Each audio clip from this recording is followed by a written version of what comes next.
लाख टके की बात की शुरुआत करें उससे पहले बात एक बड़ी खबर की। कानपुर में परमपुरवा के नमकीन की फैक्ट्री में आग लग गई है। आग लगने से इलाके में हड़कंप मचा हुआ है। फैक्ट्री कर्मियों ने बाहर निकलकर अपनी जान बचाई है। दमकल विभाग की गाड़ी आग पर काबू पाने के लिए पहुंची और दमकल विभाग की गाड़ी ने आग पर काबू पाया। भीषण आग से लाखों का माल जल चुका है। शॉर्ट सर्किट की वजह से आग लगी है, ये बात अभी तक सामने आ रही है। तस्वीरें आपके सामने, जूही थाना क्षेत्र के परमपुरवा इलाके की ये घटना है। शॉर्ट सर्किट के चलते फैक्ट्री में आग लगी और देखते देखते आग फैलती चली गई। उसने पूरी फैक्ट्री को अपनी चपेट में लिया।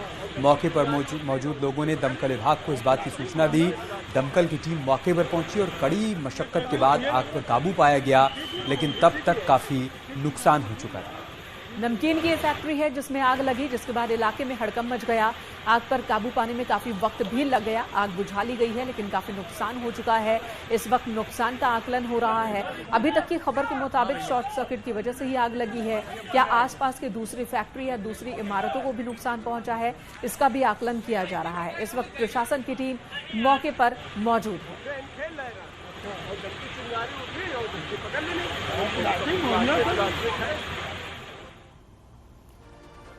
और अब आज की बड़ी खबर, यूपी निकाय चुनाव पर सुप्रीम कोर्ट ने हाई कोर्ट के उस आदेश पर रोक लगा दिया जिसमें यूपी सरकार से 31 जनवरी तक चुनाव कराने को कहा गया था। इस पर सुप्रीम कोर्ट ने कहा कि हाई कोर्ट ने सभी तथ्यों को संज्ञान में नहीं रखा। आपको पूरी रिपोर्ट दिखाएंगे, लेकिन उससे पहले निकाय चुनाव में अब तक क्या क्या हुआ है वो अपडेट दे देते हैं। हाईकोर्ट ने जनवरी तक चुनाव का आदेश दिया था। हाईकोर्ट ने प्रशासक की नियुक्ति पर रोक लगा दी थी। ट्रिपल टेस्ट फॉर्मूले का पालन करने का भी आदेश दिया था। सरकार ने ओबीसी कमीशन का गठन कर दिया था। सुप्रीम कोर्ट ने कहा कि रिपोर्ट के लिए 3 महीने का समय ज्यादा है। सुप्रीम कोर्ट से जनवरी तक चुनाव कराने के फैसले पर फिलहाल रोक मिल गई है। प्रशासक की नियुक्ति को भी सुप्रीम कोर्ट से हरी झंडी मिल गई है।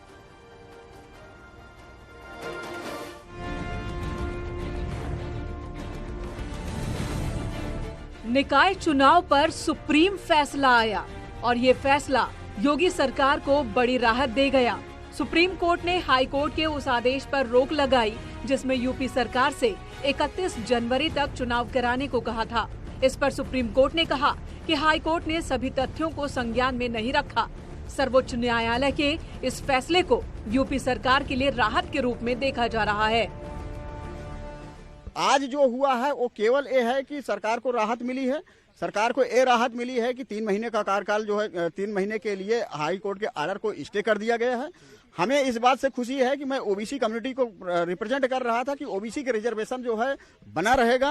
होपफुली आगे जब सुनवाई होगी तो उसके बाद फिर देखेंगे। सुप्रीम कोर्ट ने इलाहाबाद हाई कोर्ट के जल्द चुनाव कराने के आदेश पर रोक लगा दी है और इसलिए जनवरी में निकाय चुनाव की संभावना खत्म हो गई है।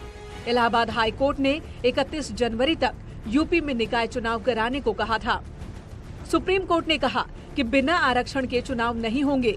सर्वोच्च न्यायालय ने आरक्षण के लिए पिछड़ा वर्ग आयोग को 3 महीने का वक्त दिया है। हालांकि निकाय चुनाव पर सुप्रीम फैसले के बाद राजनीति भी शुरू हो गई है। निकाय चुनाव को लेकर के जो फैसला आज माननीय सर्वोच्च न्यायालय ने दिया है, उस फैसले से भारतीय जनता पार्टी की सोच को एक बार फिर झटका लगा है।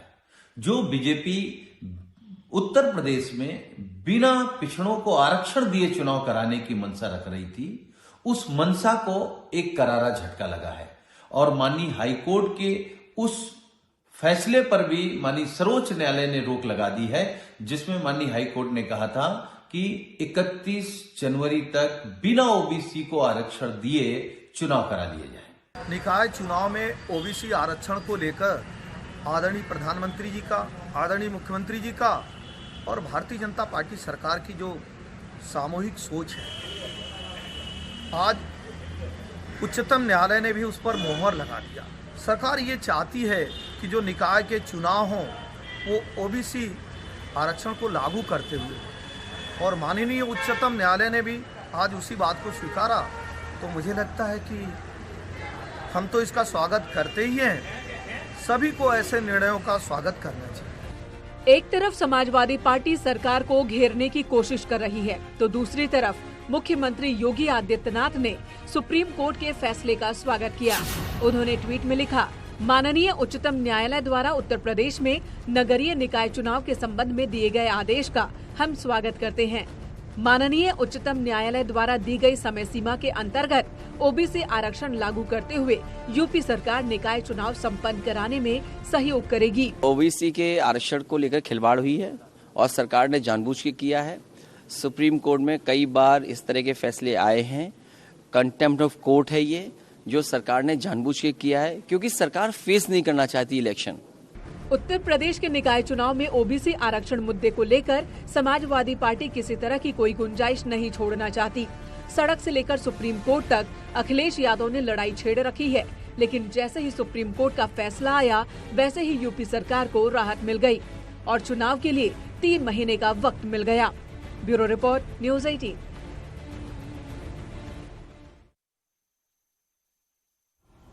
सुप्रीम कोर्ट के फैसले का बीजेपी ने स्वागत किया। नगर विकास मंत्री ए के शर्मा ने कहा कि सुप्रीम कोर्ट के आदेश का पालन करते हुए चुनाव करवाया जाएगा। सीएम योगी आदित्यनाथ ने भी इसी तरह से स्वागत किया था।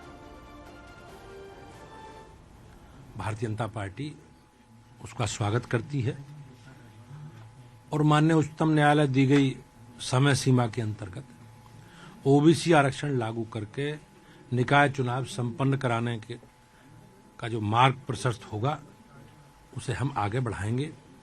भारतीय जनता पार्टी की सरकारें और भारतीय जनता पार्टी हमेशा पिछड़े वर्गों के आरक्षण सहित सभी हितों के लिए हमेशा प्रतिबद्ध है। सरकार और पार्टी संविधान में प्रदत्त व्यवस्था के तहत पिछड़े वर्गों के आरक्षण, अनुसूचित जाति के आरक्षण, सब आरक्षणों के हम लोग समर्थक हैं और निश्चित रूप से माननीय न्यायालय को ने जो आज आदेश दिया है उस न्यायालय ने हमारी बात को आगे बढ़ाने का काम किया है। जहां तक समाजवादी पार्टी, बहुजन समाज पार्टी और कांग्रेस पार्टी, जितनी भी पार्टी हैं, ये समाज के दलितों को, पिछड़ों को छलने का काम इन्होंने किया, ठगने का काम इन्होंने किया। नगर निकाय चुनावों के संबंध में आज माननीय सर्वोच्च न्यायालय का जो फैसला आया है, हम उस फैसले का स्वागत करते हैं। माननीय सर्वोच्च न्यायालय द्वारा दी गई समय सीमा के अंदर ओबीसी सहित सभी वर्गों को संवैधानिक व्यवस्था के तहत आरक्षण देते हुए हम चुनाव कराने की दिशा में चुनाव आयोग के साथ सहयोग करेंगे। ओबीसी को विशेष हमारी तरफ से ओबीसी वर्ग को बधाई। चलिए बात कर लेते हैं इन्वेस्टर्स समिट की। उत्तर प्रदेश में निवेश लाने के लिए यूपी सरकार हर स्तर पर मुस्तैदी से जुटी है।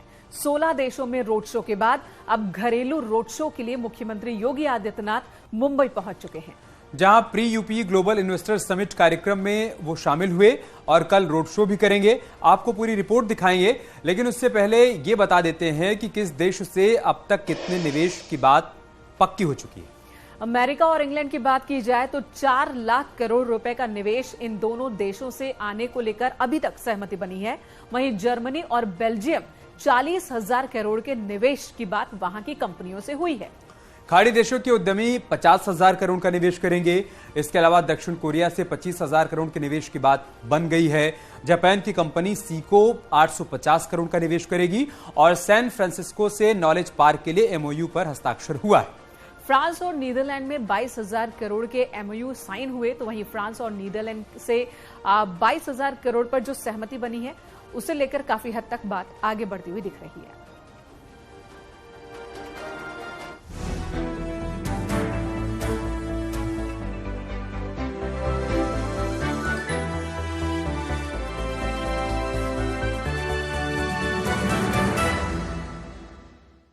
उत्तर प्रदेश को 1 ट्रिलियन इकोनॉमी बनाने का लक्ष्य लेकर 2023 में यूपी ग्लोबल इन्वेस्टर्स समिट करने की तैयारी में योगी सरकार पूरी मुस्तैदी से जुटी है। 16 देशों में रोड शो के बाद अब देश के 7 प्रमुख शहरों में रोड शो के लिए टीम योगी ने तैयारी कर ली है, जिसकी कमान खुद मुख्यमंत्री योगी आदित्यनाथ ने संभाला है और इसका आगाज मुख्यमंत्री ने माया नगरी मुंबई से किया। उत्तर प्रदेश देश का एकमात्र राज्य था जिसने अपने यहाँ से पलायन नहीं होने दिया, लेकिन उत्तर प्रदेश के हर एक प्रवासी के लिए अपने द्वार भी खोले और उनके गंतव्य तक पहुंचाने के साथ साथ उन्हें हर प्रकार का सहयोग करने में अपना योगदान दिया। लोग बहुत सारी चर्चाएं करते थे, लेकिन हम आभारी हैं प्रधानमंत्री मोदी जी के, जिनके मार्गदर्शन और प्रेरणा से हम लोगों ने उस समय 40 लाख प्रवासी उत्तर प्रदेश के अंदर आए थे। सभी लोग चिंतित थे, कहां जाएंगे, क्या करेंगे, आप क्यों ऐसा काम कर रहे हैं, अपने ऊपर ये सब बवाल क्यों लेना चाहते हैं। मैंने कहा उत्तर प्रदेश के हैं और उनका उत्तर प्रदेश में पूरा अधिकार है, और जो कुछ हमारे पास होगा हम हर संभव उनकी मदद करेंगे। मुख्यमंत्री योगी आदित्यनाथ आज से 2 दिन के दौरे पर मुंबई में हैं। मुख्यमंत्री योगी मुंबई में pre UP global investor summit कार्यक्रम में शामिल हुए। फरवरी के दूसरे सप्ताह में लखनऊ में होने जा रही ग्लोबल इन्वेस्टर समिट को लेकर वो उद्योगपतियों से मुलाकात करेंगे और फिर कल सीएम योगी का रोड शो है। उत्तर प्रदेश के अंदर आज से 5 वर्ष पहले हर एक व्यक्ति के सामने, उत्तर प्रदेश का नौजवान हो, उत्तर प्रदेश का कोई प्रबुद्ध जन हो, उत्तर प्रदेश का व्यवसायी हो, उत्तर प्रदेश का किसान हो, उत्तर प्रदेश की बहनें हो, उत्तर प्रदेश के किसी भी तबके का कोई भी व्यक्ति क्यों न रहा हो, उसके सामने पहचान का एक संकट होता था। पता नहीं लोग क्या सोचेंगे, लोग क्या बोलेंगे, लोग अपनी पहचान बताने में संकोच करते थे।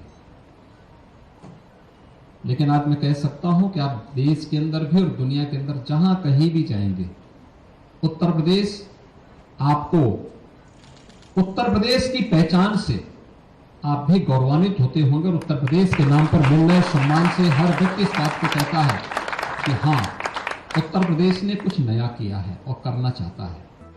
बीजेपी का मानना है कि ग्लोबल इन्वेस्टर समिट से प्रदेश में अभूतपूर्व विकास होगा और लोगों के लिए रोजगार के नए अवसर बढ़ेंगे।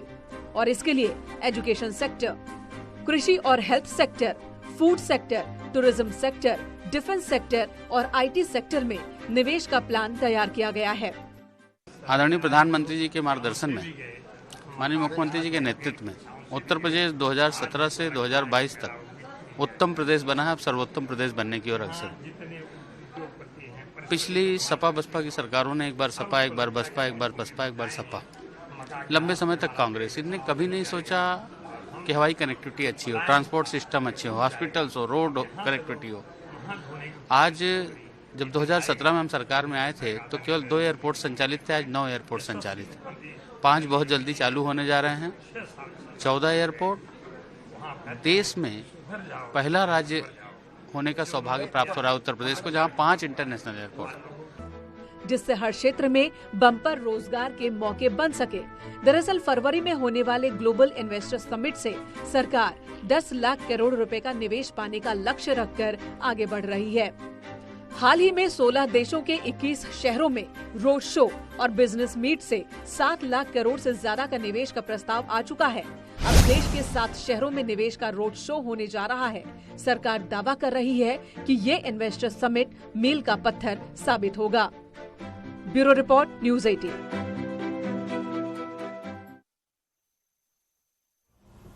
यूपी सरकार ने इन्वेस्टर समिट को कामयाब बनाने के लिए एड़ी चोटी का जोर लगा दिया है, लेकिन अखिलेश यादव ने एक बार फिर इन्वेस्टर समिट पर सवाल खड़े किए। क्या कहा अखिलेश यादव ने इन्वेस्टर समिट को लेकर, एमओयू साइन करने को लेकर, वो भी देखिए। सवाल ये है कि इन्हें ये बताना चाहिए कि जो पहला इन्वेस्टमेंट मीट हुई थी उसमें जो एमओयू साइन हुए थे 5 लाख करोड़ के लगभग, उसमें कितना जमीन पर उतरा है। डिफेंस एक्सपो में देश के प्रधानमंत्री आए, देश के डिफेंस मिनिस्टर आए और बड़े बड़े इन्वेस्टर्स बुलाए गए। आखिरकार डिफेंस एक्सपो में जो एमओयू साइन हुए थे, जिन्होंने जमीन लेने का वादा किया था, आज उत्तर प्रदेश में जमीन पर कितना उतरा है। ये केवल धोखा देने के लिए आयोजन है। पहले मंत्रियों को विदेश भेजना, फिर खुद शहर जाना, फिर G20 के कार्यक्रम यूपी में ज्यादा करना। सबसे बड़ी बात तो ये आएगी सामने कि इनके पास इंडस्ट्रियल पॉलिसी क्या है। कांग्रेस की भारत जोड़ो यात्रा देश के सबसे बड़े सूबे यानी उत्तर प्रदेश में पिछले 2 दिनों से आगे बढ़ रही है। यूपी में राहुल गांधी भले ही 3 दिन की यात्रा करें, लेकिन कांग्रेस पुराने और कोर वोट बैंक को साधने की कोशिश कर रही है। और यात्रा का उद्देश्य भी साफ है। क्या है, आपको बताते हैं। सियासी जनाधार हासिल करने की कोशिश हो रही है, किसानों को साथ लाने की कवायद भी हो रही है और पुराने वोट बैंक को साधने की योजना भी कांग्रेस की ओर से बनाई गई है। इसके तहत दलित और मुस्लिम वोट बैंक पर कांग्रेस पार्टी की नजर है। पश्चिमी यूपी में जमीन तलाशने की कोशिश पार्टी की तरफ से की जा रही है और विपक्ष को एकजुट करने का संदेश भी कांग्रेस पार्टी की तरफ से दिया जा रहा है।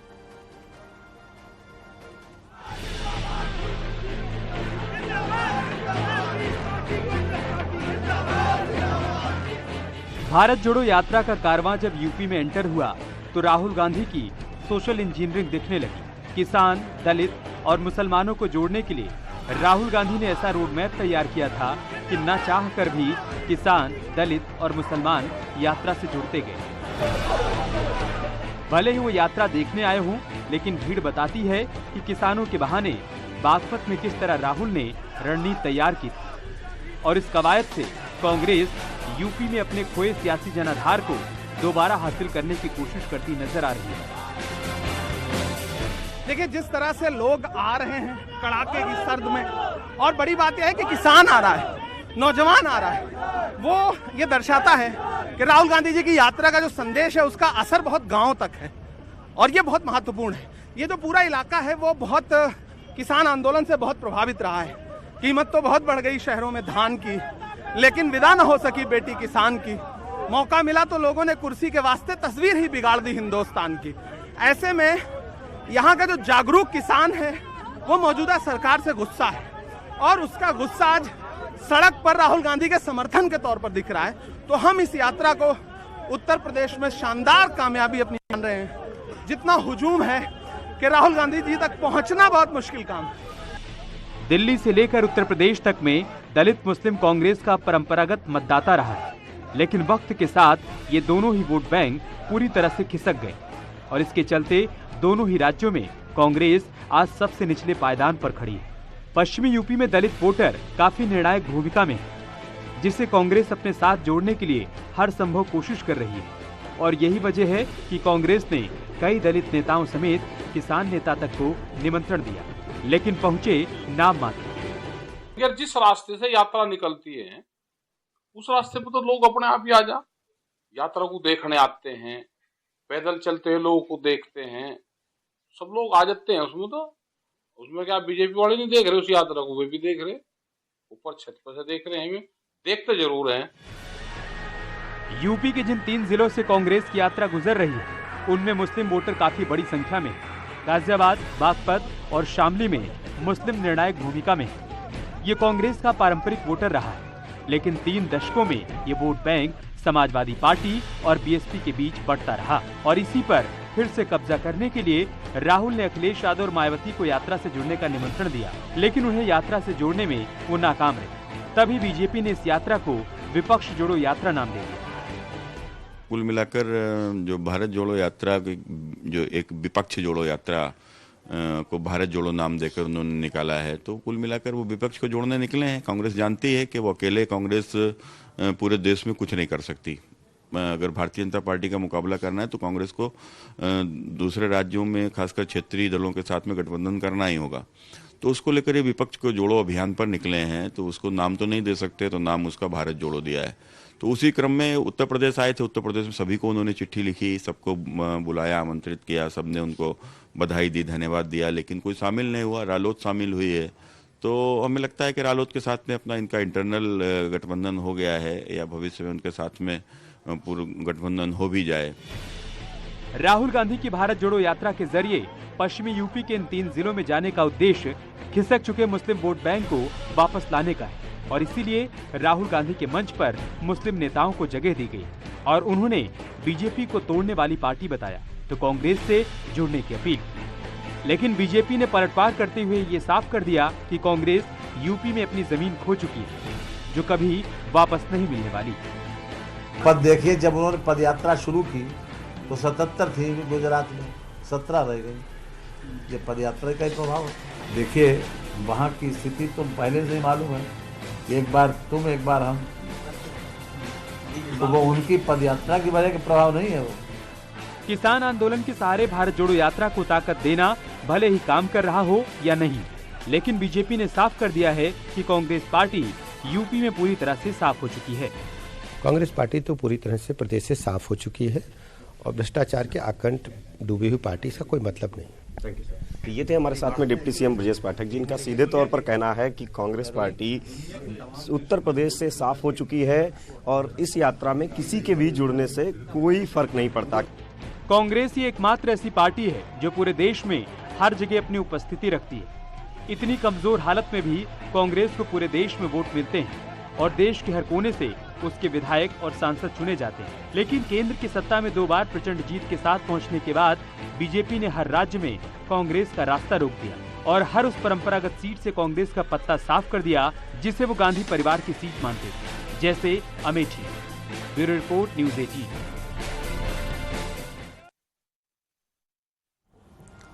हल्द्वानी में अतिक्रमण वाली बस्ती पर सियासी जंग छिड़ा हुआ है।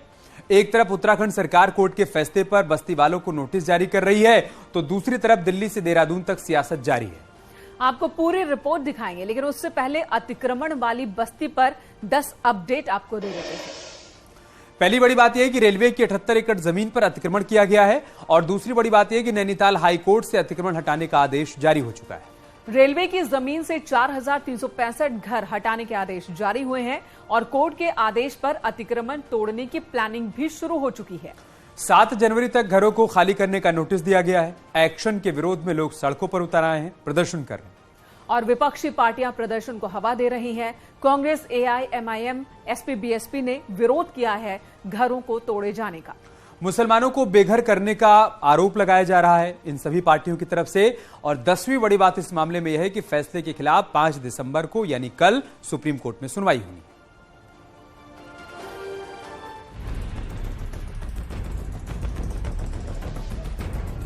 सड़कें खचाखच भरी हैं,